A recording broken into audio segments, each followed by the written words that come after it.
আজকে তোমাদের যে লেসন অ্যামোনিয়া সংক্রান্ত 26 অনুচ্ছেদ, এই অনুচ্ছেদে আমরা অ্যামোনিয়ার প্রস্তুতি, পরীক্ষাগার প্রস্তুতি, শিল্প প্রস্তুতি যেমনটা ক্লাস 10-এই পড়েছি, তার সঙ্গে কিছু ভৌত এবং রাসায়নিক ধর্ম যেগুলো জেনেছি, আরও অতিরিক্ত কিছু আমাদের জানতে হবে এবং কিছু বিশেষ ধরনের বিক্রিয়া যেগুলো অ্যামোনিয়াকে শনাক্তকরণের কাজে লাগে, তার সঙ্গে অ্যামোনিয়ার যে ব্যাপক ধরনের ব্যবহার, অর্থাৎ বিশেষ বিশেষ ক্ষেত্রে যে ব্যবহার, সেগুলো নিয়ে আজকের এই আলোচনা। তাহলে চলো আমরা শুরু করি। এরপর আমরা জেনে নেব যে আসলে ক্লোরিনের সাথে অর্থাৎ হ্যালোজেনের সাথে কিভাবে কারা বিক্রিয়া করে না, অ্যামোনিয়া রিয়াকশনস উইথ অ্যামোনিয়া, মানে হ্যালোজেন কিভাবে অ্যামোনিয়ার সাথে রিয়াকশন করে সেটা আমরা আবার একটু জেনে নেব। দেখো, প্রথমেই বলতে হবে যে দেখো, অ্যামোনিয়া তোমরা ক্লাস 10-এ পড়েছো যে অ্যামোনিয়া আসলে ক্লোরিনের সঙ্গে বিক্রিয়া করে তৈরি করে কি, অ্যামোনিয়াম ক্লোরাইড। আবার বলছি, অ্যামোনিয়া ক্লোরিনের সাথে বিক্রিয়া করে তৈরি করছে অ্যামোনিয়াম ক্লোরাইড। দেখো, অ্যামোনিয়া যদি অতিরিক্ত পরিমাণে থাকে, নর্মালি এই অ্যামোনিয়া ক্লোরিনের সঙ্গে বিক্রিয়া করে 8NH3+3Cl2 ফর্ম করে, দেখো 6NH4Cl প্লাস নাইট্রোজেন। তো দেখো, এইখানে প্রশ্নটা হলো যে এই অ্যামোনিয়া ক্লোরিনের সঙ্গে বিক্রিয়া করে তৈরি করছে একটা সল্ট অ্যামোনিয়াম ক্লোরাইড। এখানে এক্সেস কোনটা না, এক্সেস অবশ্যই অ্যামোনিয়া। কিন্তু যদি উল্টো হয়, অ্যামোনিয়া তার সঙ্গে অতিরিক্ত পরিমাণ যদি ক্লোরিনের বিক্রিয়া করানো হয়, তখন তৈরি হচ্ছে নাইট্রোজেনের একটা ক্লোরাইড, ট্রাইক্লোরাইড। ওকে, হ্যাঁ, এটা একটা হলুদ বর্ণের তৈলাক্ত পদার্থ, ইয়েলো কালার অয়েলি সাবস্টেন্স। ঠিক একইভাবে দেখো, অ্যামোনিয়া ব্রোমিনের সঙ্গে বিক্রিয়া করে, সেখানেও কিন্তু তৈরি করতে পারে NBr3। তোমরা জানো নাইট্রোজেনের নর্মালি কী হয় না, নাইট্রোজেনের ভ্যালেন্সি কখনোই 5 হতে পারে না, কারণ এটা এক্সপানশন অফ অক্টেট বা অষ্টক প্রসারণ করতে পারে না। তো অবভিয়াসলি এর সর্বোচ্চ জারণ সংখ্যা কিন্তু আমরা এই ব্রোমাইড বা হ্যালাইড যৌগের ক্ষেত্রে সর্বোচ্চ জারণ সংখ্যা 3 দেখব, মানে 3 হবে, সর্বোচ্চ জারণ সংখ্যা +3 হবে।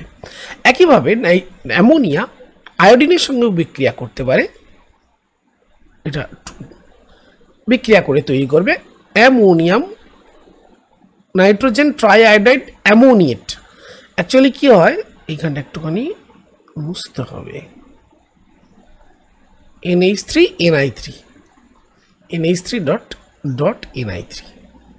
হ্যাঁ, NI3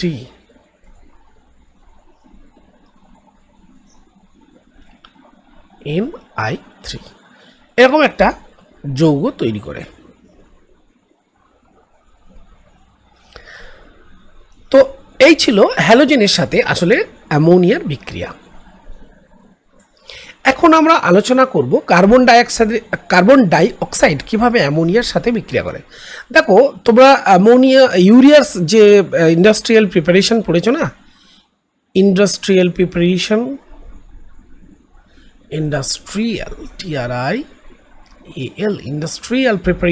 অফ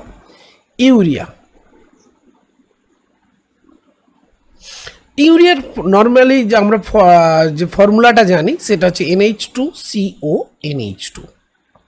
তো দেখো, এটা প্রায় 453 থেকে 473 কেলভিন টেম্পারেচারে যদি 220 অ্যাটমসফিয়ারিক প্রেশার নেওয়া হয় ATM, তো কী হয়, লিকুইড অ্যামোনিয়া দেওয়া হয়, তার সাথে CO2 গ্যাস, এই কন্ডিশনে যদি রিয়াকশান করা হয়, প্রথমে তৈরি হয় আসলে NH2COONH4। এটা হচ্ছে NH2COO, এই পুরো পার্টটা হচ্ছে কিন্তু অ্যানায়ন, হ্যাঁ, আর এইটা হচ্ছে অ্যামোনিয়াম। তার নামটা কি না, অ্যামোনিয়াম কার্বামেট NH2COONH4। এখানে এইটা পজিটিভ পার্ট, এইটা নেগেটিভ পার্ট। ওকে, আর এটা খুবই দুস্থিত যৌগ, এই জন্য ভেঙে গিয়ে তৈরি করে ওয়াটার মলিকুলস, তার সাথে NH2CO অ্যান্ড NH2। এই হচ্ছে ইউরিয়া তৈরির একটা ইন্ডাস্ট্রিয়াল প্রিপারেশন। তো তাহলে আমরা দেখলাম যে আসলে অ্যামোনিয়া কার্বন ডাইঅক্সাইডের সাথে বিক্রিয়া করে ইউরিয়া প্রডিউস করে। এখন যদি এরকম কোশ্চেন করা হয় যে অ্যামোনিয়ার জলীয় দ্রবণে CO2 গ্যাস চালনা করলে কি ঘটবে, দেখো উত্তরটা খুবই সহজ। অ্যামোনিয়া জলীয় দ্রবণে আমরা জানি ক্ষার ধর্ম প্রদর্শন করে, তাহলে অবভিয়াসলি কি হবে না স্যার, অ্যামোনিয়া যখন জলীয় দ্রবণে যাবে অ্যামোনিয়া সে কী করবে, তার ক্ষার ধর্ম দেখাবে এবং কার্বন ডাইঅক্সাইড জলে গিয়ে তার অ্যাসিড ধর্ম দেখাবে। তাহলে অবভিয়াসলি অ্যাসিড ক্ষারের সিম্পলি বিক্রিয়ায় তৈরি হবে একটা সল্ট, এবং সল্টটা হচ্ছে NH4 CO3 অ্যামোনিয়াম কার্বনেট। ওকে, এই যৌগটা তৈরি হবে। তো এখন আমরা ধাতুর সঙ্গে কিভাবে নাইট্রোজেন বিক্রিয়া করে, এই অ্যামোনিয়া কিভাবে বিক্রিয়া করে, রিয়াকশনস উইথ মেটালস, এটা একটু জেনে নেব। Reactions of ammonia with metals, এটা আমরা একটু জানবো। তো দেখো ধাতু বলতে খুব রিয়াক্টিভ যারা ধাতু তোমরা পড়েছো ধাতুর সক্রিয়তা শ্রেণীতে, সোডিয়াম বা পটাশিয়াম এরা যথেষ্ট উপরের দিকে থাকে। নর্মালি এরা কি করে, লিকুইড অ্যামোনিয়ার সাথে প্রায় টেম্পারেচারটা ধরে নাও, হ্যাঁ প্রায় 300 ডিগ্রি সেন্টিগ্রেডের কাছাকাছি এরকম টেম্পারেচারে এরা কি করে না বিক্রিয়া করে, এবং এরা বিক্রিয়া করে তৈরি করে অ্যামাইড যৌগ NaNH2 Na+, NH2-, আয়নীয় যৌগ তৈরি করে এবং সাথে কিন্তু হাইড্রোজেন রিলিজ করে। তাহলে এখান থেকে প্রমাণ হচ্ছে যে অ্যামোনিয়ার এইখান থেকে যে হাইড্রোজেন বেরোচ্ছে না, তাহলে অ্যামোনিয়া অ্যাকচুয়ালি হাইড্রোজেন কন্টেন্ট করে, এটা প্রমাণ হয়ে গেল। আর অ্যামোনিয়া এটা কি করতে পারে, একটা অ্যানায়ন প্রডিউস করতে পারে, অর্থাৎ অ্যামোনিয়া H+, এক্ষেত্রে থেকে একটা কি করবে, একটা হাইড্রোজেন বেরিয়ে যাচ্ছে, হাইড্রোজেন বেরিয়ে গিয়ে এটা তৈরি হচ্ছে কি NH2-। ওকে, তো এই বিক্রিয়াটা বোঝাচ্ছে যে আসলে এরকম অ্যামাইড যৌগ তৈরি করতে পারে অ্যামোনিয়া। নেক্সট বলবো যে দেখো খুব সামান্য পরিমাণ যদি কোনো স্যাম্পেলে অ্যামোনিয়া থাকে, ধরে যাক সেটা বায়ুতে হতে পারে বা জলেই হতে পারে, সেটাকে টেস্ট করে জানবো কি করে যে আসলে ওতে অ্যামোনিয়া আছে। দেখো ওই টেস্ট করার জন্য আমরা একটা দ্রবণ ইউজ করি, সেটার নাম হচ্ছে পটাশিয়াম মার্কিউরিক আয়োডাইডের ক্ষারীয় দ্রবণ। আবার বলছি K2HgI4 পটাশিয়াম মার্কিউর আয়োডাইড এর ক্ষারীয় দ্রবণ। কি ক্ষারীয় দ্রবণ বলতে, ধরো পটাশিয়াম হাইড্রোক্সাইড, সেই পটাশিয়াম হাইড্রোক্সাইডের ক্ষারীয় দ্রবণে যদি পটাশিয়াম মার্কিউরিক আয়োডাইড থাকে, তাহলে সে কী করে, সামান্য অ্যামোনিয়া পেলেও সেটা বাতাসে বা জলে সে কী করে, তৈরি করে মিলনস বেসের আয়োডাইড তৈরি করে। সংকেতটা হচ্ছে দেখো NH2HgOHgI, এটা মিলিয়নস বেস। এখন এটা তৈরি করে, এটা তৈরি করে, এটা জানবো কি করে না, এটা কালারটা হচ্ছে ব্রাউন কালার, ব্রাউন একটা প্রেসিপিটেট হবে, ঠিক আছে।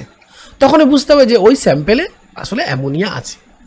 তো অ্যামোনিয়ার শনাক্তকরণে এই দ্রবণটা ব্যবহার করায়, এই জন্য এটাকে বলা হচ্ছে নেসলার রিয়েজেন্ট, নেসলার বিকারক। এটা একটা নেম রিয়েজেন্ট, মনে রাখবো আমরা, NESSLER অ্যাবস্ট্রপেস reagent. Nessler's reagent is used for determination of ammonia in any sample.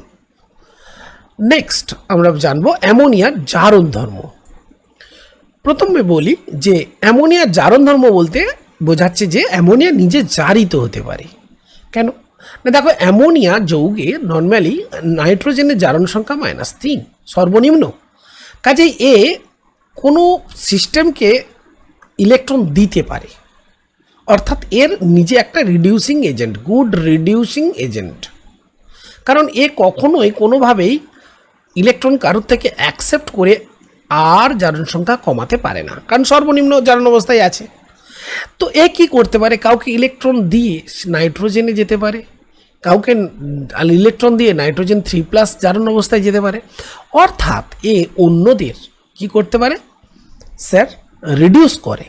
Electron কাউকে দেওয়া মানে কি রিডিউস করবে, এবং নিচের থেকে ইলেকট্রন চলে যাওয়ার ফলে এর জারণ সংখ্যা আসলে বাড়ছে।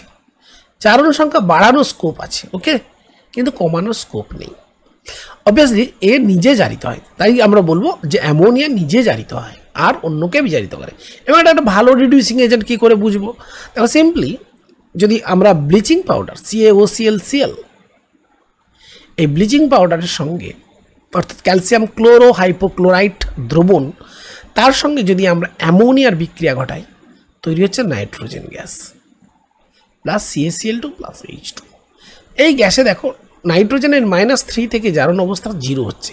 তাহলে অবভিয়াসলি এটা কি করলো না CaOClClকে আসলে কি করলো না দেখো CaCl2তে আসলে রিডিউস করলো রিডাকশন, ওকে REDUCTION রিডাকশন করলো। এবার কি করে বুঝবে যে এটা রিডাকশন হচ্ছে? দেখো এখানে এই যে ক্যালসিয়াম ক্লোরো হাইপোক্লোরাইড এখানে দেখো -2 ক্লোরিনের জারণ অবস্থা কিন্তু +1 আর এখানে ক্লোরিনের জারণ অবস্থা -1। তাহলে দেখো +1 স্টেজ থেকে ক্লোরিনকে নিয়ে চলে গেছে Cl-1 স্টেজে, তার মানে এটা রিডাকশন হচ্ছে। এখানে Clটা কিন্তু -1ই আছে আর নিজে দেখো জারিত হচ্ছে দেখো -3 থেকে 0। তো এই বিক্রিয়া প্রমাণ করলো আসলে এ একটা ভালো রিডিউসিং এজেন্ট। একইভাবে তোমরা আরও একটা রিয়াকশন ইউজ করতে বলতে পারো। দেখো কিউপ্রিক অক্সাইড, কালো বর্ণের কিউপ্রিক অক্সাইড, এটা তোমরা ক্লাস 10-এ পড়েছো, CuO, এটা কালো বর্ণের। যখনই এর সঙ্গে অ্যামোনিয়ার বিক্রিয়া করানো হয়, অ্যামোনিয়া কি করে CuO-কে রিডিউস করে কপারে, ধাতব কপারে, red colour, red brown colour, এবং নিজে নাইট্রোজেনে বিজারিত হয়ে যায়, নিজের নাইট্রোজেনে জারিত হয়, তাহলে এখানে দেখো +2 স্টেট থেকে চলে গেল 0। তাহলে এটা বিজারণ ঘটনা। তো এই বিজারণের যে মানে অ্যামোনিয়া নিজে জারিত হচ্ছে, অক্সিডেশন অফ অ্যামোনিয়া হচ্ছে, কিন্তু এ অন্যকে বিজারিত করছে। তো এই কতগুলো ঘটনা প্রমাণ করে দেয় যে একটা ভালো বিজারক হলো অ্যামোনিয়া গ্যাস। আবার তোমরা অসওয়াল্ড প্রসেসে তোমরা পড়েছ ফার্স্ট স্টেপ, নাইট্রিক অ্যাসিডের ফার্স্ট স্টেপ পড়েছো। সেখানে কি করা হয়েছিল না অ্যামোনিয়ার সাথে অক্সিজেনের বিক্রিয়া করানো হয়েছিল, তৈরি করা হচ্ছিল নাইট্রিক অক্সাইড প্রথম স্টেপে। তো এই যে অসওয়াল্ড প্রসেস, এটা কি করা হয়েছিল না স্যার প্ল্যাটিনাম জালি, তার জালি পিটি, এটা একটা জালি টাইপের করা হয় to increase the surface area, আর প্রায় 1100 কেলভিন টেম্পারেচার, ওকে, এর মধ্য দিয়ে পাঠানো হয়। তো অ্যামোনিয়া কি হয় অক্সিজেনের দ্বারা সম্পূর্ণভাবে জারিত হয়ে নাইট্রিক অক্সাইড উৎপন্ন করে। তো এই বিক্রিয়াও প্রমাণ করলো আসলে অ্যামোনিয়া একটা বিজারক দ্রব্য, ওকে। তো এই রিয়াকশনটা আমরা অলরেডি পড়েছি, বায়ুতে কিভাবে অ্যামোনিয়া আসলে বিক্রিয়া করে, ঠিক আছে।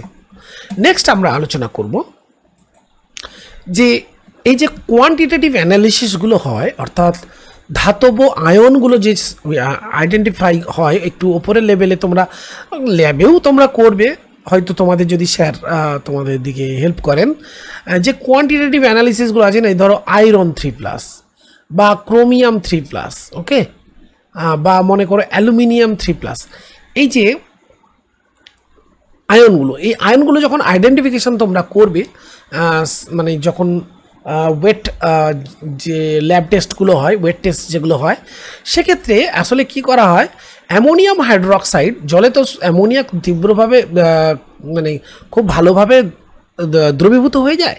তো এর ফলে কী হয়, অ্যামোনিয়ার যে গাঢ়ত্ব জলীয় দ্রবণে অবভিয়াসলি তার সাথে OH- এর গাঢ়ত্ব খুব বেশি হয়ে যায়, এবং সেটাকে কমানোর জন্য আসলে ওতে কী করা হয়, একটু অ্যামোনিয়াম ক্লোরাইড সল্ট দ্রবীভূত করে তার মধ্যে দিয়ে যদি কোনো স্যাম্পেল মনে করো যেটা কন্টেন করছে আয়রন 3+, যদি পাঠানো হয়, তাহলে কী হবে, আয়রন 3+ এই OH এর সঙ্গে যুক্ত হয়ে প্রেসিপিটেট হবে অ্যাজ FeOH3, এবং এই যে কালার, এর কালার হচ্ছে কি ব্রাউন কালার।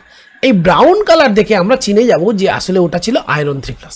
তো এইভাবে কোনো স্যাম্পেল, সেই স্যাম্পেলে যদি এই রকম কোনো একটি আয়ন থাকে, তাকে আসলে আইডেন্টিফাই করার জন্য কোয়ান্টিটেটিভলি অ্যাজ ওয়েল অ্যাজ কোয়ালিটেটিভলি আমরা অর্থাৎ ধাতব হাইড্রোক্সাইড অধক্ষেপণের মাধ্যমে সেই ধাতব আয়নগুলোকে শনাক্ত করতে পারি।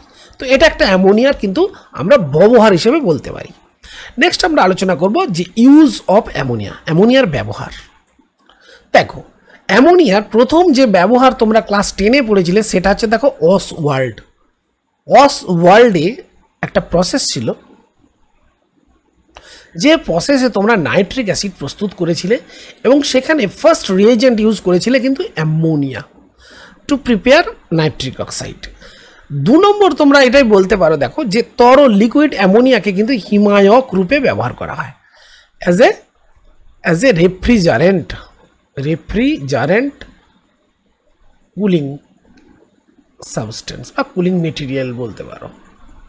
ওকে, আর কি ব্যবহার করা যেতে পারে, যে দেখো এত অ্যামোনিয়া গঠিত যত সার আছে না, অ্যামোনিয়াম সালফেট, অ্যামোনিয়াম ফসফেট, এই সমস্ত সার কারখানায় আমরা অ্যামোনিয়াকে কাঁচামাল হিসেবে ব্যবহার করব। তারপরে দেখো এই যে আমরা জানি যে বিভিন্ন জৈব যৌগ যেমন ইউরিয়া, ফর্মালডিহাইড রেজিন, এইসব কিন্তু প্রস্তুত করতেও অ্যামোনিয়ার যথেষ্ট ব্যবহার আছে। ঠিক আছে, তাহলে এসব তো হলো ইন্ডাস্ট্রিয়াল এবং দৈনন্দিন ব্যবহার।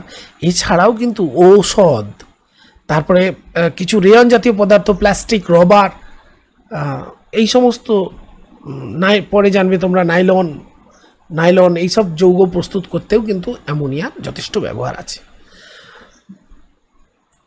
তো শেষ করার আগে আরেকটা গুরুত্বপূর্ণ আলোচনা সেরে নিই, সেটা দেখো কি, সেটা হচ্ছে অ্যামোনিয়া চিনব কী করে। তো তোমরা তো এক্ষুনি পড়লে যে স্যার নেসলার রিয়েজেন্ট একটা ভালো কিন্তু অ্যামোনিয়া শনাক্তকরণের জন্য রিয়েজেন্ট হিসেবে আমরা ভাবতে পারি। এছাড়া কি কিছু আছে? অবভিয়াসলি আছে। মার্কিউরাস নাইট্রাইট, দেখো Hg 2NO3 এই এর সঙ্গে যদি অ্যামোনিয়ার বিক্রিয়া করো, অর্থাৎ অ্যামোনিয়া সিক্ত বা মার্কিউরাস নাইট্রাইট দ্রবণ সিক্ত একটি যদি কাগজ এই অ্যামোনিয়া গ্যাসের সামনে ধরো, তাহলে কী হবে, অ্যামোনিয়ার সংস্পর্শে এটা কালো হয়ে যাবে, তৈরি হবে HgNH2NO3 প্লাস NH4NO3। এই যে যৌগটা আসলে কালো যৌগ, এই যে এটা ব্ল্যাক কালার। তো এই কালারেশন বলে দিল যে আসলে এটা অ্যামোনিয়া। তো এটা অ্যামোনিয়া একটা শনাক্তকরণের ভালো একটা পরীক্ষা আমরা বলতে পারি, মার্কিউরাস নাইট্রেট দ্রবণ। ওকে, তো আজকের লেসন এখানেই শেষ করছি। অ্যামোনিয়ার আমরা এই লেসনে ভৌত ধর্ম, প্রিপারেশন, রাসায়নিক ধর্ম, ব্যবহার, শনাক্তকরণ ইত্যাদি শিখলাম। নেক্সট আমরা আলোচনা করব পরের লেসনে হাইড্রাজয়িক অ্যাসিড এবং অন্যান্য হাইড্রাইডগুলিকে নিয়ে। তো তাহলে সবাইকে অসংখ্য ধন্যবাদ জানাই আমার ক্লাসে থাকার জন্য। আজকের লেসন এখানেই শেষ করছি। তো আজকে আলোচনা আমরা শুরু করব অ্যামোনিয়া নিয়ে। দেখো, অ্যামোনিয়া এক নাইট্রোজেনের মূলত একটা হাইড্রাইড NH3। আমরা ক্লাস 10-এ অ্যামোনিয়া সম্বন্ধে অনেকটা ডিটেলস পড়েছি। দেখো, নাইট্রোজেনের কিন্তু আরও হাইড্রাইড আছে, সেটা কিন্তু আমরা ক্লাস 10-এ অতটা আলোচনা করিনি। যেমন দেখো, হাইড্রাজিন NH2NH2 এটার নাম, দুটো দেখো NH2 গ্রুপ এইভাবে কোভ্যালেন্ট বন্ডিংয়ে যুক্ত থাকে। তারপরে দেখো হাইড্রাজয়িক acid HN3 actually N3 minus রূপে এবং H বন্ডটা ডেল্টা প্লাস ডেল্টা মাইনাস, আসলে এই বন্ডটা সহজে ভেঙে গিয়ে H প্লাস আয়ন দিতে পারে, সেই জন্য এইটাকে আমরা বলি হাইড্রাজয়িক অ্যাসিড। তাহলে HN3NH2NH2 যেটাকে আমরা বলি N2H4 হাইড্রাজিন কম্পাউন্ড এবং অ্যামোনিয়া, এই সকলগুলোই কিন্তু নাইট্রোজেনের এরা হাইড্রাইড। এখন অ্যামোনিয়ার যদি অস্তিত্ব বলো বা অ্যামোনিয়া গ্যাসের সঙ্গে যদি তোমাদের পরিচয়ের কথা বলি, তাহলে তোমরা প্রথমেই বলবে যে দেখো যদি আমরা টয়লেটে যাই, ইউরিনের যে তীব্র ঝাঁঝালো গন্ধ, সেটা তোমরা বলবে ওখান থেকে অ্যামোনিয়া আসলে নির্গত হয়। আসলে অ্যামোনিয়া তো কি হয় না, দেখো ওখানে যে ইউরিক অ্যাসিড বা ইউরিয়া ঘটিত যে যৌগ আমাদের দেহ থেকে রিলিজড হয় মূত্রের মাধ্যমে, সেটা আসলে কি করে, দেখো NH2CONH2 এটা যদি ইউরিয়া, তো এ কি করে, যখন জলের উপস্থিতিতে ভেঙে গিয়ে আসলে কিছু ব্যাকটেরিয়া এই ভাঙনটাকে হেল্প করে, তৈরি করে অ্যামোনিয়া এবং কার্বন ডাইঅক্সাইড। আসলে এই অ্যামোনিয়াটাই আমরা তীব্র ঝাঁঝালো একটা গন্ধ পাই। অর্থাৎ এই ইউরিয়া নর্মালি ভাঙবে না যতক্ষণ না এ ব্যাকটেরিয়ার অ্যামোনিফাইং ব্যাকটেরিয়া একে কী করছে না, এই যৌগটাকে ভেঙে অ্যামোনিয়াতে রূপান্তর করছে। তো আমরা আজকে আলোচনা করব এই অ্যামোনিয়ার কিছু প্রস্তুতি প্রসঙ্গ নিয়ে প্রথমেই। তো এখানে যেটা আমাদের বলতে হবে অ্যামোনিয়া প্রস্তুতি প্রসঙ্গে, যে বিজ্ঞানী প্রিস্টলি ইনি প্রথম আসলে ক্লাস 10-এ যেটা আমরা পড়েছি, অ্যামোনিয়াম ক্লোরাইড এটা এক ধরনের সল্ট, অবশ্যই এটা কিন্তু অ্যাসিডিক সল্ট। এই অ্যাসিডিক সল্টের সঙ্গে ক্যালসিয়াম হাইড্রোক্সাইডের হিট করে প্রথম প্রস্তুত করেছিলেন অ্যামোনিয়া গ্যাস। তার সঙ্গে CaCl2 আর H2 এটা রিলিজ হয়। তবে এখানে এই যে অ্যামোনিয়া গ্যাসটা প্রস্তুত হচ্ছে, এই কলিচুন ছাড়াও আমরা যদি ক্যালসিয়াম অক্সাইড ব্যবহার করি তাহলেও কিন্তু হবে, আবার সোডিয়াম হাইড্রোক্সাইড যদি ব্যবহার করি তাহলেও কিন্তু হবে। তার মানে এই যে যৌগ অ্যামোনিয়াম ক্লোরাইড আর কলিচুন এটা অ্যাকচুয়ালি নেওয়া হচ্ছে 1:3 রেশিওতে, এবং হিটিংটা কিন্তু বেশ যথেষ্ট তীব্র মানের হওয়া উচিত, এবং তখনই তৈরি হচ্ছে অ্যামোনিয়া গ্যাস। তো দেখো এর সঙ্গে কিন্তু গ্যাস, এটা সলিড কিন্তু গ্যাসীয় পদার্থ হিসেবে স্টিমও থাকছে, অ্যাকচুয়ালি বাষ্প। অ্যামোনিয়া এই গ্যাসের সঙ্গে বাষ্পও থাকছে। তাহলে প্রশ্ন হলো যে এটাকে শুষ্ককরণ করব কিভাবে? শুষ্ককরণ এইটা তোমরা অলরেডি জেনে গেছো। এইটা সিম্পলি শুষ্ককরণ করার জন্য আমরা ক্যালসিয়াম অক্সাইড বা পোড়াচুনের মধ্য দিয়ে চালনা করি, কারণ এটা বেসিক, আর অ্যামোনিয়া বেসিক, ফলে কোনো রিয়াকশানও হয় না, আর এই ক্যালসিয়াম অক্সাইড ওই জলীয় বাষ্পটাকে শোষণ করে নেয়। কিন্তু আমরা একটা জিনিস নোট রাখবো, কি নোট না, দেখো P2O5 ক্যালসিয়াম ক্লোরাইড বা কনসেন্ট্রেটেড H2SO4 এইগুলো কেন ব্যবহার করা হয় না? কারণ দেখো P2O5 CaCl2 বা কনসেন্ট্রেটেড H2SO4 এরা আসলে এই অ্যামোনিয়া গ্যাস যাকে শুষ্ক করব এর মধ্য দিয়ে চালনা করলে কি করে, এরা নিজেরাই বিক্রিয়া করে ফেলে। তো দেখো অ্যামোনিয়া আসলে এই ঘন সালফিউরিক অ্যাসিডের মধ্য দিয়ে যখন চালনা করবে তখন এটা তৈরি করবে অ্যামোনিয়াম সালফেট, এটা একটা অ্যাসিডিক সল্ট। আবার অ্যামোনিয়া যখন P2O5 এর মধ্য দিয়ে চালনা করব তখন জলীয় বাষ্পের উপস্থিতিতে ওই জলীয় বাষ্পটা আসলে P2O5কে প্রথমে তৈরি করবে সাহায্যে ফসফরিক অ্যাসিড, এবং অ্যামোনিয়া আর ফসফরিক অ্যাসিডের বিক্রিয়ার মাধ্যমে তৈরি হবে অ্যামোনিয়াম ফসফেট। আর এখানে তো দেখতেই পাচ্ছ এটা একটা যৌগ যৌগ তৈরি হয়, এগুলো ক্লাস 10-এ অলরেডি ডিটেলস পড়েছো। সেই কারণেই আসলে আমরা পোড়াচুনের মধ্য দিয়ে চালনা করতে পারি। তবে তোমরা কঠিন NaOH বা KOH দিয়েও শুষ্ক করা যেতে পারে। এবার চলে আসি যে অ্যামোনিয়ার আদার সোর্সেস কি, অর্থাৎ আদার মেথডস অফ প্রিপারেশন। অ্যামোনিয়া কি আর কোনোভাবে তৈরি করা যায়? তার উত্তর হচ্ছে হ্যাঁ। দেখো অ্যামোনিয়াম সালফেট, এই লবণকে অ্যামোনিয়াম ক্লোরাইডের জায়গায় যদি অ্যামোনিয়াম সালফেট নিই তাকেও কিন্তু হিট করলে অ্যামোনিয়া গ্যাস তৈরি হয়, এবং এই রিয়াকশানটা অনেকটা অ্যাগ্রাভেটেড হয় ইন প্রেজেন্স অফ NaOH। অর্থাৎ কেউ যদি NH4(2SO4)কে, এটা অ্যাকচুয়ালি অ্যাসিডিক সল্ট, এটাকে সোডিয়াম হাইড্রোক্সাইড দিয়ে হিট করে তাহলে তৈরি হবে 2NH3, কুইকলি তৈরি হবে, এবং Na2SO4, এবং তার সঙ্গে তৈরি হবে H2O। তারপরে চলে আসি অ্যামোনিয়াম ফসফেট, এটাও কিন্তু একটা অ্যাসিডিক সল্ট, এটাকে হিট করলে তৈরি হচ্ছে অ্যামোনিয়া P2O5H2। এবার এখান থেকে অ্যামোনিয়াটাকে আমাকে কি করতে হবে? কালেকশান করতে হবে। তারপরে দেখো আরও কিছু কম্পাউন্ড আছে, যেমন অ্যামোনিয়াম হাইড্রোজেন ফসফেট, এই যৌগকেও হিট করলে কিন্তু তৈরি হচ্ছে অ্যামোনিয়া। তাহলে এই প্রসেসগুলোকে আমরা বলতে পারি কি না, আদার মেথডস অফ অ্যামোনিয়া প্রিপারেশন। আরও কিছু কিন্তু প্রিপারেশন আছে, কিছু ধাতব নাইট্রাইট যৌগ থেকেও কিন্তু এই যৌগগুলোকে প্রিপারেশন করা যেতে পারে। যেমন তোমরা ক্লাস 10-এ পড়েছো ম্যাগনেসিয়াম নাইট্রাইট বা ক্যালসিয়াম নাইট্রাইট, এই জাতীয় যৌগগুলোকে ধাতব নাইট্রাইট থেকে, ধাতব নাইট্রাইট, দেখো ধাতব ম্যাগনেসিয়াম নাইট্রাইট তোমরা তো অলরেডি পড়েছো, বা ক্যালসিয়াম নাইট্রাইট, এর সঙ্গে যদি ওয়াটারের রিয়াকশান হয় তাহলে দেখো আর্দ্র বিশিষ্ট হয়ে তৈরি হয় কি না, ম্যাগনেসিয়াম হাইড্রোক্সাইড MgOH2, তার সঙ্গে অ্যামোনিয়া। তাহলে এটা একটা প্রিপারেশনের আমরা জানলাম। তো তারপরে দেখো হ্যাঁ, এখন প্রশ্ন করতে পারো যে স্যার ম্যাগনেসিয়াম নাইট্রাইটটা পেলাম কী করে? সিম্পলি ম্যাগনেসিয়াম ফিতা আছে না, ম্যাগনেসিয়াম, ধাতব ম্যাগনেসিয়ামকে নাইট্রোজেন দিয়ে হিট করো ইন প্রেজেন্স অফ এয়ার, তাই তৈরি হয় কি magnesium oxide plus magnesium nitrite. Okay, এবার যদি তুমি অক্সিজেনের সোর্সটা বন্ধ করে দাও, মানে ইন প্রেজেন্স অফ এয়ার না করে অনলি নাইট্রোজেনের সঙ্গে রিয়াকশান করাও, তাহলে তৈরি হবে কি অনলি ম্যাগনেসিয়াম নাইট্রাইট Mg3N2। এছাড়া আরও কয়েকটি আমরা সোর্সেসের কথা বলবো, যেমন দেখো কিছু নাইট্রেট যৌগ, যেমন দেখো সোডিয়াম নাইট্রেট। সোডিয়াম নাইট্রেট যৌগকে যদি আমরা ধাতব জিঙ্ক সহ এবং কস্টিক সোডা এর প্রেজেন্সে আমরা যদি হিট করি এটাকে NaOH, তো তৈরি হবে কি না সোডিয়াম জিঙ্কেট Na2 ZnO2। তোমাদেরকে বলবো যে ইকুয়েশনগুলো একদম ব্যালেন্স না করেও লিখতে পারো অ্যারো দিয়ে, তাতেও কিন্তু তোমরা নাম্বার পাবে পরীক্ষায়। জাস্ট মনে রাখতে হবে যে আমার রিয়েজেন্ট ছিল এই আর প্রোডাকশান হচ্ছে এই, অর্থাৎ এই পদ্ধতিতেও অ্যামোনিয়া কিন্তু প্রস্তুত করতে পারি।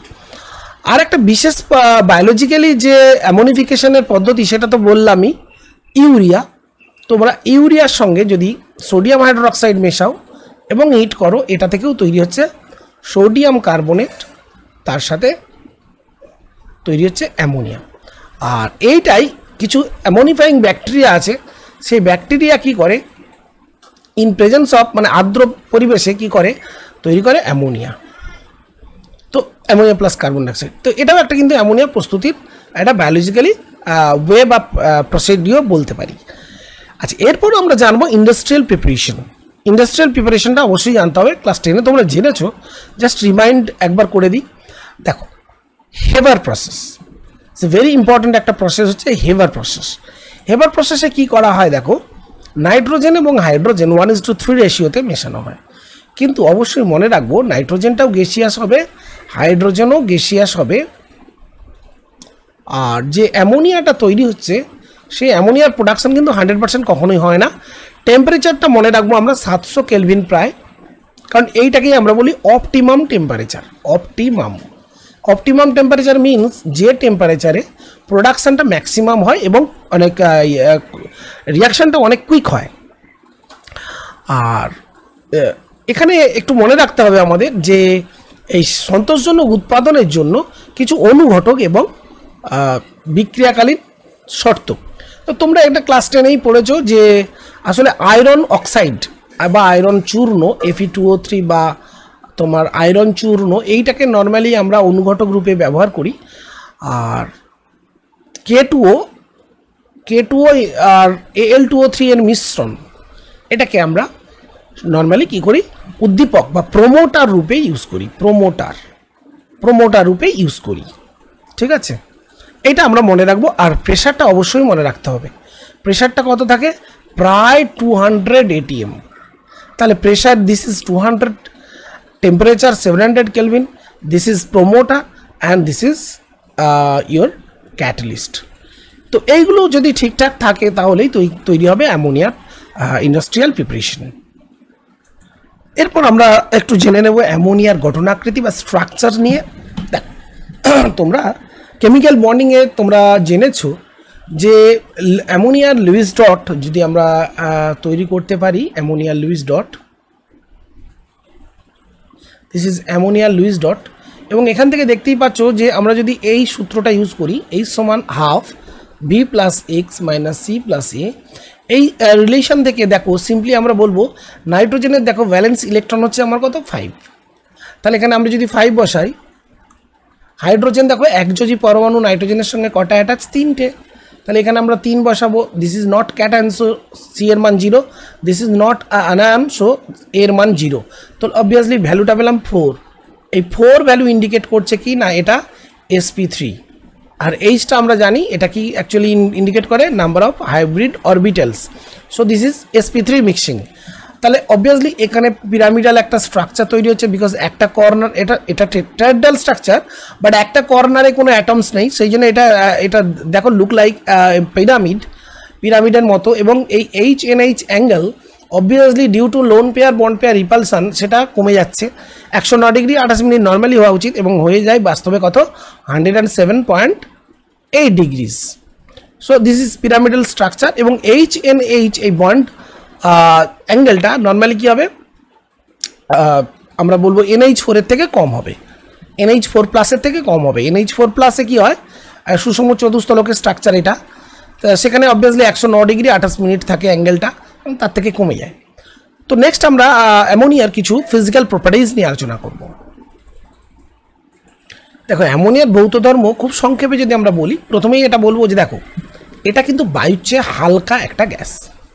কারণ দেখো অ্যামোনিয়ার যে মলিকুলার ওয়েট সেটা হচ্ছে কত 17, অবভিয়াসলি এর ভেপার ডেন্সিটি কত, ভেপার ডেন্সিটি 8.5, আর এয়ারের অ্যাভারেজ ভেপার ডেন্সিটি কত প্রায় 14.25 ধরে নিতে পারো, তাহলে তার থেকে এটা কিন্তু অনেক কম, তাহলে অবভিয়াসলি অ্যামোনিয়া বায়ুর চেয়ে অনেক হালকা। প্রথম কথা, অ্যামোনিয়ার এর একটা স্মেল আছে, অবভিয়াসলি এটা কি হলো, এটা হচ্ছে বায়ুর চেয়ে হালকা, অর্থাৎ এর ডেনসিটি প্রসঙ্গ। 2 নম্বর আমরা আলোচনা করছি বা যে দেখো এটি একটা স্মেল আছে, এটার একটা ক্যারেক্টারিস্টিক স্মেল আছে, ঝাঁঝালো গন্ধ। 3 নম্বর বলবো দেখো সলিউবিলিটি কি মানে জলে কীরকম দাব্যতা বা অন্যান্য দ্রাবকে। অ্যামোনিয়া যেহেতু একটা পোলার কম্পাউন্ড এবং যেহেতু এইচ বন্ডিং ফর্ম করতে পারে, সেই জন্য জলে খুব সুন্দরভাবে দ্রবীভূত হয় এবং প্রায় 1 ভাগ জলে 1000 সিসি পর্যন্ত অ্যামোনিয়া দ্রবীভূত হতে পারে। আর এই 35% অ্যামোনিয়ার জলীয় দ্রবণকেই আমরা লাইকার অ্যামোনিয়া বলে থাকি। হ্যাঁ, প্রচণ্ড জলে দ্রাব্য, কাজে কোনো জায়গা থেকে যদি অ্যামোনিয়া গ্যাস লিক করে, সেটা যেমন আমাদের চোখের জলে দ্রবীভূত হতে পারে এবং চোখ জ্বালা করতে পারে, সেই জন্যই আমাদের চোখটা সঙ্গে সঙ্গে ধুয়ে নেওয়া উচিত হবে। তো এরপর চলে আসি অ্যামোনিয়ার বয়েলিং পয়েন্ট। দেখো অ্যামোনিয়ার বয়েলিং পয়েন্ট নর্মালি আমরা যদি PH3 কথা বলি, PH3 মলিকুলসগুলো না, এদের মধ্যে কোনো এইচ বন্ডিং নেই, কিন্তু অ্যামোনিয়া মলিকুলসগুলোর মধ্যে কি আছে, এইচ বন্ডিং আছে, একটা এইচ বন্ডিং আছে, তাই না? এটা থাকার কারণে কি হয়, এটা থাকার কারণে এর বয়েলিং পয়েন্টটা অন্যান্য হাইড্রাইডের থেকে যথেষ্ট বেশি। বয়েলিং পয়েন্টটা প্রায় ধরে নিতে পারো ভ্যালুটা 239, ইয়েস অবভিয়াসলি 239 কেলভিন।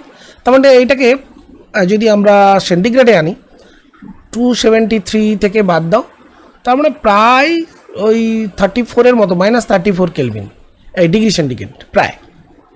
তারপরে সাধারণ অবস্থায় অবশ্যই এটি গ্যাস, কিন্তু অন্যান্য হাইড্রাইডগুলির থেকে এটির স্ফুটনাঙ্কটা বেশি হয়। আর গলনাঙ্ক প্রায় এর 198.4 কেলভিনের মতো, যথেষ্ট কম। আর যেহেতু এই অ্যামোনিয়া একটু পোলার কম্পাউন্ড এবং পোলারিটি যথেষ্ট কম, সেহেতু আমরা বলতে পারি কোনো অর্গ্যানিক যদি কম্পাউন্ড হয়, অর্গ্যানিক কম্পাউন্ডস, তাহলে কিন্তু অ্যামোনিয়াতে ডিজলভ করে যাবে, অর্থাৎ এটা অ্যামোনিয়াতে দ্রাব্য। জৈব যৌগের ক্ষেত্রে আমরা বলছি এটা একটা ভালো সলভেন্ট হতে পারে, কিন্তু অজৈব যৌগের ক্ষেত্রে তা নয়। কিন্তু অজৈব যৌগ মূলত যারা অ্যাসিডিক, তারা কিন্তু অবশ্যই কিন্তু কি করবে না, অ্যামোনিয়ার সাথে বিক্রিয়া করে ফেলবে। কাজেই অজৈব যৌগের জন্য এটা কিন্তু একটা ভালো দ্রাবক হতে পারে না। তো চলো এবার আমরা কিছু অ্যামোনিয়ার রাসায়নিক ধর্মগুলো সম্বন্ধে জেনে নেব। নেক্সট কোয়েশ্চেন দেখো, অ্যামোনিয়ার বেসিক ক্যারেক্টার। তো তোমরা জানো, এটা ক্লাস 10এই পড়েছো। দেখো অ্যামোনিয়া একটা লুইস বেস। অ্যামোনিয়াতে কী আছে, লোন পেয়ার থাকার জন্য এ কী করে, যে কোনো স্পিসিসকে, ধরো আমি যদি বলি H+কে, এ কী করছে, ডোনেট করে, তাহলে অবভিয়াসলি তৈরি হচ্ছে NH4+। তাহলে এটা একটা কি ভালো বেস, এটা বেসিক ক্যারেক্টার। তাহলে আমি যদি বলি অ্যামোনিয়ার সঙ্গে যদি BF3 বলে একটা যৌগ এর বিক্রিয়া করি, তাহলে কি হবে, দেখো অ্যামোনিয়ার নিঃসঙ্গ যে লোন পেয়ার আছে না, এ কী করবে, BF3কে ডোনেট করবে।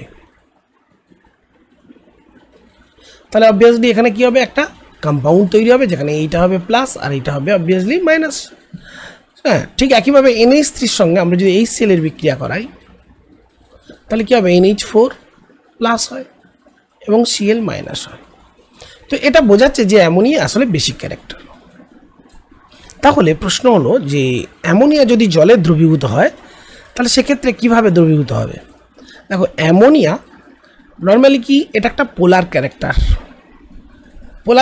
থাকার জন্য, এবং জলে গিয়ে H+